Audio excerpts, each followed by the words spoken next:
डरना जरूरी है। पाप से डरो, गलत काम से डरो, गलत बोलने से डरो, गलत व्यवहार से डरो। आज के जमाने में लोगों के अंदर डर ही तो नहीं रहा। उन्हें यह डर नहीं है कि हम, आजकल तो खुलेआम व्यक्ति मर्डर कर रहा है, मर्डर मार डालता है सुपारी लेकर, उसे डर ही तो नहीं है कि हम पाप के भागीदार बन जाएंगे।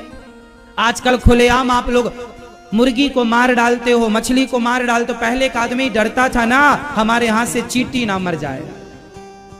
पहले का आदमी यदि धोखे से गौ हत्या हो गई तो आदमी सारे तीर्थों में स्नान करता था कि भैया हमसे गौ हत्या हो गई है। और आजकल तो लोग गैया मार के खा जाते हैं। आजकल तो लोग गैया मार के खा जाते हैं। पहले के लोग डरते थे साहब। पहले के लोग अपने पिता से जवान लड़ाने से डरते थे। आजकल का बेटा तो पिता के गाल में 2-4 थप्पड़ जमाने को भी तैयार हो जाता। कुछ बेटा, हाँ या ना? पहले की बहुएं डरती थी कि हम कोई भी गलत काम नहीं करेंगे, सास ससुर की सेवा करेंगे क्योंकि ये धर्म है। आजकल की बहुओं को कोई डर नहीं है। सास जाए चूल्हे में, पति शादी हुई कि वो कहती हम तो अलग रहेंगे आपके संग, रखना है रखो, नहीं हम मायके चली तुम देखते रहियो। ये बुढ़िया की सेवा हमसे ना होगी। सब बहुएं ऐसी नहीं है पर ऐसी भी हैं। हर बात हम सबके लिए नहीं कह रहे हैं, जो है उनके लिए हर बात कही जा रही है। आप सब लोग ना समझ लीजिएगा, पर समाज में जो सच्चाई है वो हम आपसे कह रहे हैं। तो आज से कौन कौन डरेंगे? कौन कौन डरेगा झूठ बोलने से? भिंड वाले भक्तों, भैया मैया। तो कोई ग्वालियर से आया तो वो भी हाथ उठाइए ना, वो कि महाराज जी आप तो भिंड वालों को ही बोल रहे हैं, बस हमें तो बोले ही नहीं, सबको बोल रहे हैं। तो बताओ किससे डरोगे? भैया पीले भैया किससे डरोगे? ये भैया बताओ दादाजी किससे डरोगे आप लोग? जोर से सरकार। झूठ से डरोगे, छल से डरोगे, निंदा से डरो, चुगली से डरो, पाप करने से डरो। मैया किससे डरोगी आप लोग? जोर से। मैया किससे डरेंगी? नहीं बोलोगी मेरी मां? किससे डरोगी बताओ? झूठ बोलने से डरोगी? तो आज से कितने लोग सच बोलेंगे? हाथ उठा के मुझे कन्फर्म करा दो भैया, फिर मैं आगे बढ़ूं। झूठ बोलना पाप है नदी किनारे। हाँ, अब डरना, डर जरूरी है ना? डर जरूरी। यदि बच्चे थोड़ा बहुत माँ बाप से डरते हैं तो वो बच्चे अच्छे रहेंगे। जिन बच्चों के अंदर कोई डर नहीं होता ना, वो बच्चे नालायक हो जाते हैं। इसलिए भय बिनु हो ही न प्रीत, ये शास्त्र वचन है। थोड़ा सा भय जरूरी है। ये व्यवस्था बनी क्यों है? आप लोगों को डर है कि भैया आगे जाएंगे तो कोई रोक देगा, यहीं बैठो चुपचाप कथा सुनो।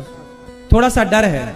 जैसे हमारे पुलिस वाले भाई हैं, लोग इनसे डरते हैं कि भाई पुलिस वाले हैं, थोड़ा सम्मान करो, बैठो, जो कह रहे हैं मानो।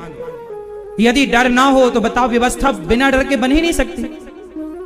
व्यवस्था कैसे बनती है? थोड़ा सा डर जरूरी है। पाप का, गलत कामों का डर। दुर्योधन को डर नहीं था, रावण को डर नहीं था, सूपनखा को कोई डर नहीं था। अच्छा सूपनखा, आप जानते हो सूपनखा को? मैया सूपनखा को जानती हो आप? क्यों, भिंड की थी क्या?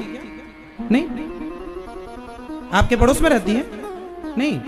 सूपनखा जानती हो किसकी बहन थी?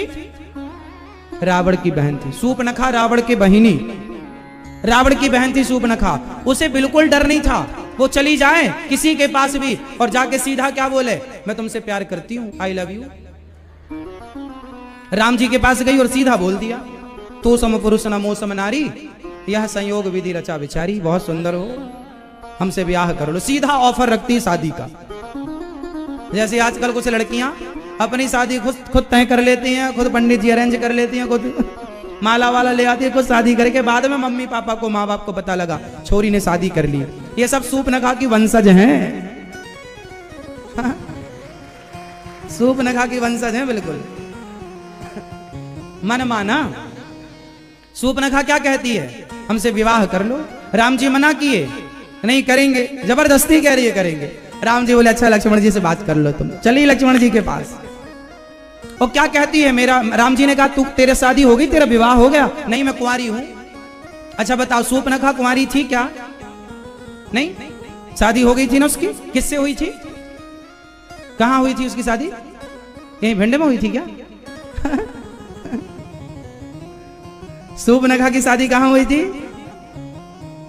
सूर्पनखा की शादी विद्युत जिह्वा से हुई थी। सूर्पनखा के पति का नाम क्या है? विद्युत जिह्वा। सूर्पनखा के पति का नाम विद्युत जिह्वा। वो इतना बलवान था कि पूरी लंका को उठाकर अपने मुंह में रख लेता था। इतना बड़ा राक्षस था, इतना बड़ा बलवान था। एक दिन रावण को डर लगा कि कहीं जीजाजी पूरी ना खा जाएं, हमें भी ना समाप्त कर दें, तो रावण ने चुपके से जीजाजी को मार दिया।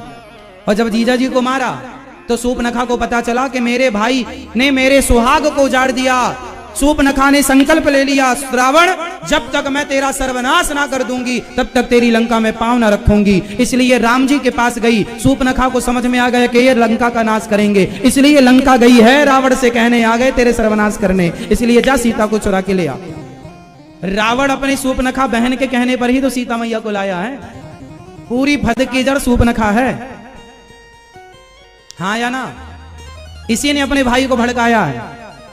और ये क्या कहती है? तो सम पुरुष नमो सम नारी। मतलब राम का भी प्रतिज्ञा है, राम की प्रतिज्ञा है निश्चरहीन करऊं मही भुज उठाए पनकीन। राम जी की भी प्रतिज्ञा है निशाचरों का नाश करना। राम जी की प्रतिज्ञा है रावण का नाश करना। और सूर्पनखा की भी प्रतिज्ञा है रावण का नाश करना। इसलिए क्या कहती है कि जो आपकी प्रतिज्ञा वही मेरी प्रतिज्ञा। तो सम पुरुष नमो सम नारी, यही है तो सम पुरुष नमो सम नारी। यह संयोग विधि रचा विचारी।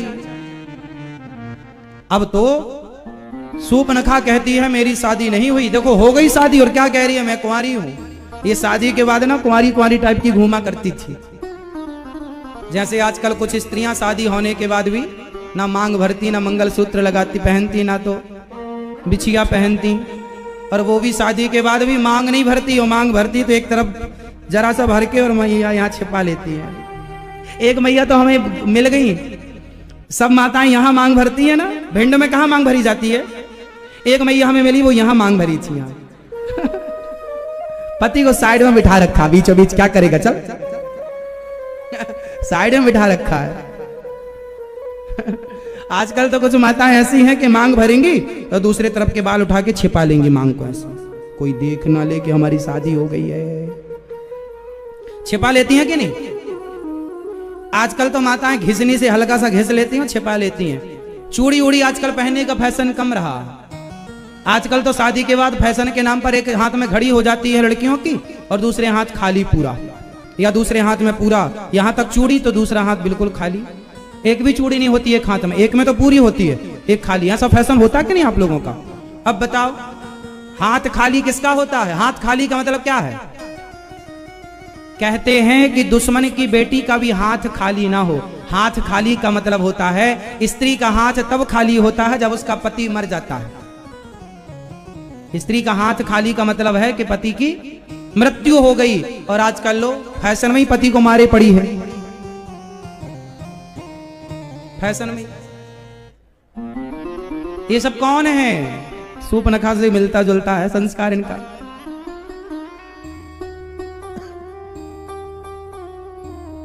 तो सूर्पनखा रावण की बहिनी। रावण भी तो अपनी बहन को समझाता नहीं था बिल्कुल। आप लोग भी तो भाई लोग समझाते नहीं है बिल्कुल। ना माँ समझा रही है ना पिता समझा रहा। थोड़ा संस्कार सबको चाहिए, बच्चों को, बेटी हो या बेटा हो दोनों को संस्कार की जरूरत है। माँ बाप समझाते नहीं, संस्कार देते नहीं, बाद में रोते हैं ये हो गया वो हो गया।